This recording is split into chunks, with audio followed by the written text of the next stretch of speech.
Starting off today with a couple of new acquisitions that'll round out your portfolio. Talk to us about what these companies mean.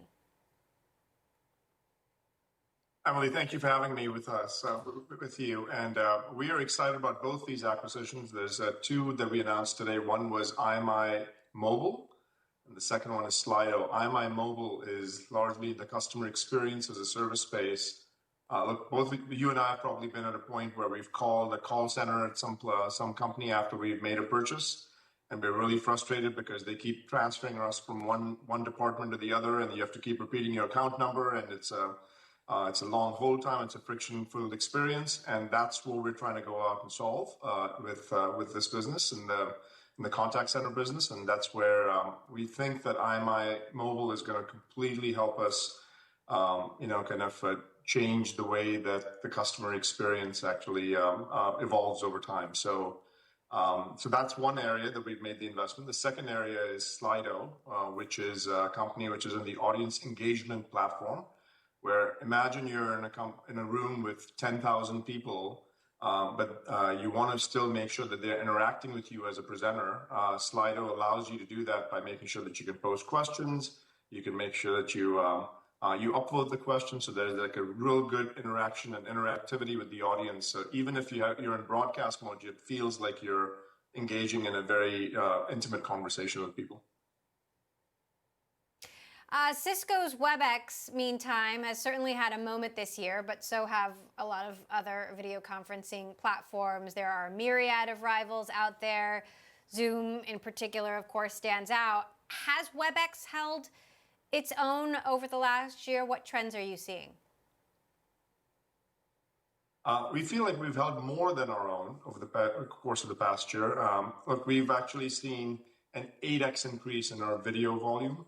We've seen, we are now over 600 million people on a monthly basis that are using our service. 85% of the Fortune 500 end up using our service. 9 out of 10 financial services institutions use our service. So there's actually a fair amount, governments, education institutions, 7 out of 10 governments, 8 out of 10 educational institutions that are the top educational institutions use our service. So there's a fair amount of increase in volume. And what we had thought was at the beginning of the COVID crisis, we had seen some spike and we thought it would actually then flatten out. And in fact, we haven't seen that at all. We've seen it keep going up.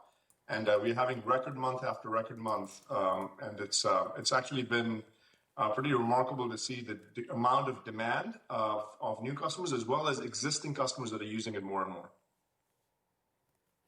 Your big WebEx One event is tomorrow, but as I said, it's an increasingly crowded field. What are you going to announce tomorrow that is a game changer?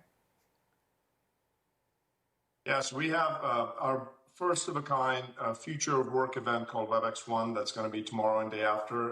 For those of you that haven't registered, go to webx1.com and register. And we're going to announce, 3 major areas of huge amount of innovation. The first one is in the just productivity and well-being space. How do people stay productive, but also reduce the amount of fatigue, reduce the amount of stress, and all of the kind of things that go with working from home that get to be very stressful. We want to try to see if we can ease that for people so that they can stay productive without actually feeling hugely stressed and fatigued. The second area is going to be around a massive investment we're making in a partner ecosystem. So all of the, if you think about Salesforce and ServiceNow and Box and Dropbox and Facebook, all of these players and many, many more, we're going to be integrating the WebEx experience into their products and vice versa, so that regardless of the application that the user is using, if the customer is invested in those SaaS applications, we want to make sure that we can have a world-class integration with those applications. Interoperability is really important. So that's an area that we're going to be making a huge amount of investment. And then the third area is in devices. We are very lucky to have a portfolio of not just software, but also devices and tying those together. And so we will have, a set of magical experiences. Think of us more like Apple, where we'd actually be the Apple of the video conferencing area, where we'll actually have our software and hardware that gets very, very tied together. So you have magical experiences that can be delivered.